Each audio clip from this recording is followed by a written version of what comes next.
Now Cousins on 4th down. Hit as he throws, and this is going to be incomplete. Boy, a real head-scratcher there.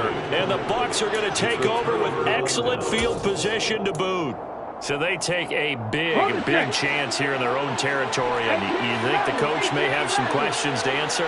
Yeah, and, normally we focus on the media, right? The social media barrage that he's going to get for this one. How about on his own sideline and in his locker room? Because I think the team's going to look at him like, Coach, why would we go for it there? I mean, no confidence in the defense. You don't like the punter. I mean, what's going on here? You owe us some explanations. So we reach halftime in what's been a fairly one-sided game so far. As we send you down to Orlando, where Jonathan Coachman has our EA Sports Halftime Report. Coach, welcome back. Charles and I settled into the booth, ready for quarter number 3. The Vikings set to receive the second half kickoff, and they trail it here as we resume play. And that one will bounce out of the back of the end zone, so we will start here at the 25. Here are the Vikings now to start their next drive. And you have to think, Charles, down 3 scores already. They need to play an almost perfect second half to have a solid chance. And that absolutely starts with finding some way to put together a touchdown drive here. They need to be smart, fast, efficient, get the ball into the end zone, and do it again multiple times in order to have a chance to win this game. Cousins on 1st down. Lets it fly for Thielen. And he overshot him there. It's out of bounds, incomplete. And there's another stop. One of the league's best defenses is certainly bringing it again this week. So following the incompletion, here's 2nd and 10 from the 25.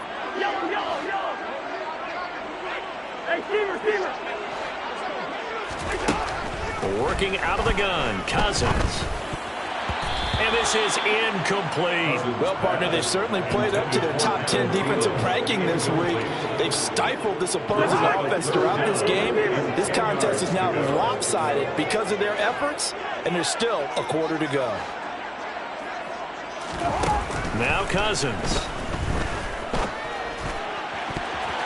And he bats it away, and it falls down incomplete.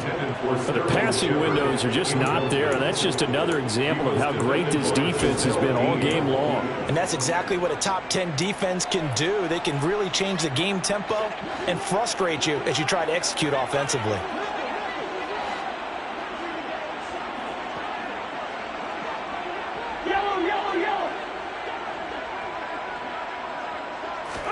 Fourth down, Cousins.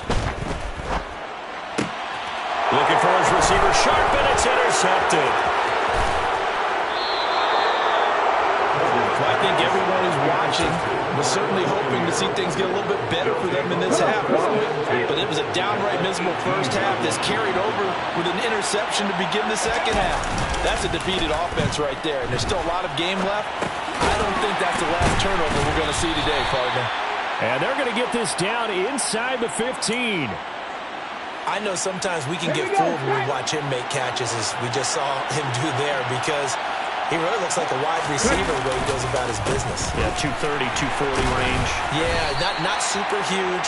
Maybe not counted on to be that inline point-of-attack blocker that we used to have in the good old days, but you can flex him out. You can run wide receiver routes with him. You can make him a primary target, and that's how he'll shred a defense. Well, good field position to start the drive, but under the gun now here on 3rd and 8. Rolling to his right. And he'll get that to Fournette, complete. And stopped a few yards shy of the goal line at the 3. They're able to convert on 3rd down, and that sets up a 1st and goal.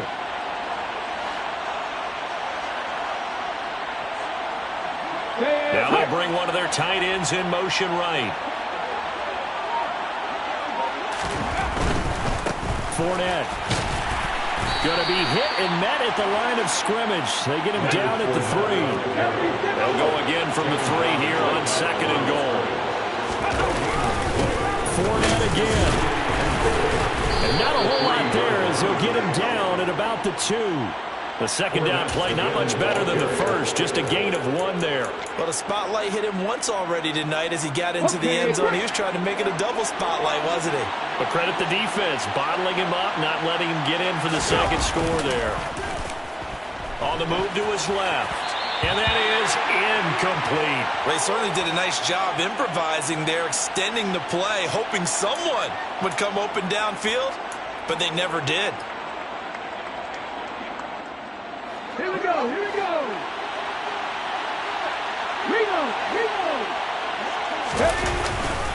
They'll run for it with Fournette. And he's into the end zone. Touchdown, Buccaneers. Leonard Fournette with his second touchdown of the game and 5th on the year. And the Buccaneers take advantage of the field position on the turnover to cash in for 6. Extra point put through by Succop. And it is 28-0. The Bucs ready for the kickoff. And here we go. It's in the air. This is going to be returned from the middle of the end zone. And not a good return here at all as they'll be forced to start at the 12-yard line. In this position, trying to get back into the game, teams are looking for a spark from their special teams. That's not what they got, though. They got a setback, and they have a long field to cover if they want to try and put points on the board.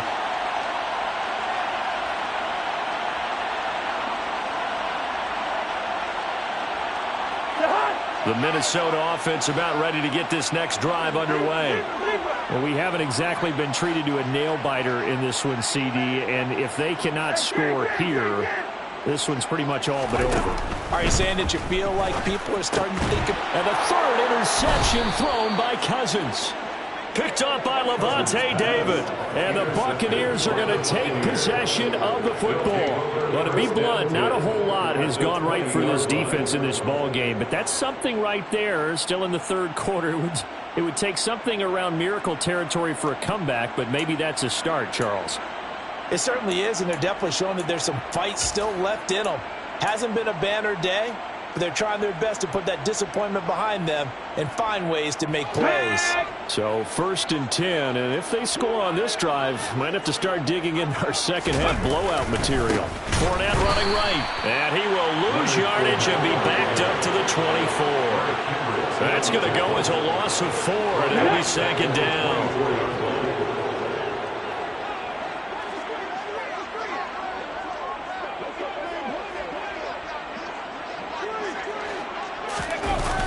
Off the play fake. Huntley. And he can't find anywhere to go with it. And he goes down. Danielle Hunter from his outside linebacker spot, forcing the sack for a loss of 8. That's their first time getting to the quarterback, sack number 1. And, you know, they had 5 last week, I'm remembering. And you have to find a way to slow down the pass rush, not necessarily with just protecting your quarterback, but you show them a lot of different looks, and they did that in the first half. You know, different angles, different things to slow down the speed. They got to him here in the second half. Now they've got to come up with a counter to that and maybe do something different. The chance of wasting this great starting field position, a real threat. This is 3rd and long. This is caught by Evans. And they move this all the way down to the 9. They're able to convert on 3rd down, and that sets up a 1st and goal. A lot of deflated looks on that defense. It seems like they just cannot find a way to get a key stop on 3rd down. Here's another conversion, and now this offense, they're in a position to go up even further as they've got it 1st and goal.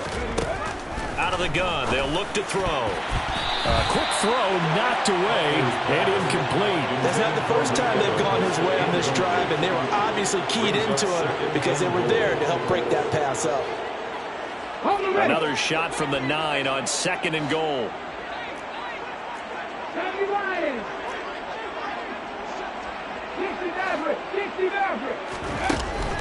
Looking to throw. Huntley. And he's going to be taken down, sacked back around the 18-yard line. 3rd and goal as they look to pour some more salt in the wound. Back to throw. Huntley. And Evans hauls it in. Touchdown, Bucs. Mike Evans, his second touchdown of the night. And the Bucs open the lead up to 34-0. And his kick is good, and flags fly as well. Some frustration showing through right now. This is going to be a roughing call. And that flag accepted.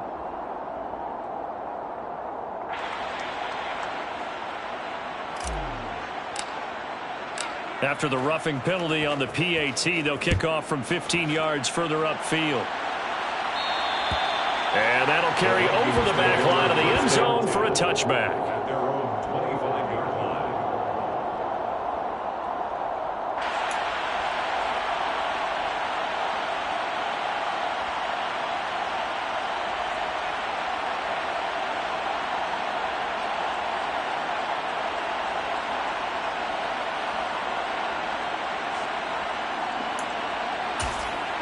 Cousins and the Vikings with a 1st and 10 at their 25-yard line.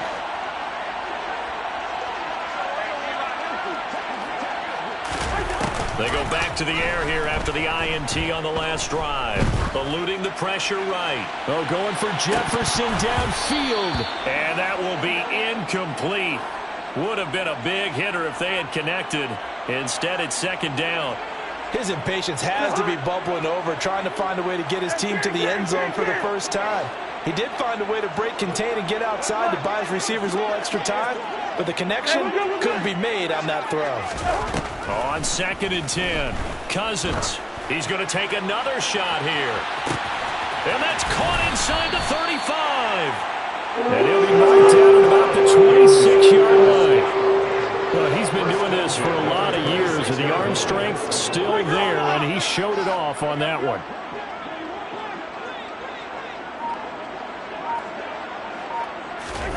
Cousins now to throw on 1st down.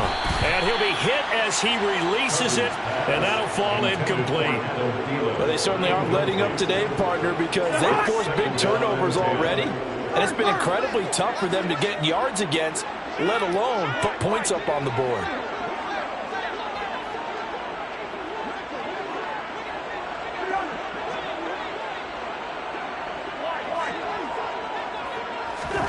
To throw on 2nd and 10, Cousins. And for the 4th time tonight, it's an interception. Isaac Yiadom in there to pick it.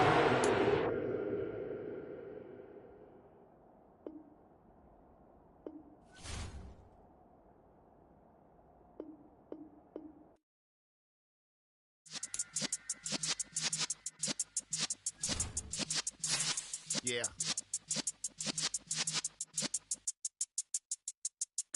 You're in the presence of the realest essence. I've been serving lessons since the days of my adolescence on the cyber.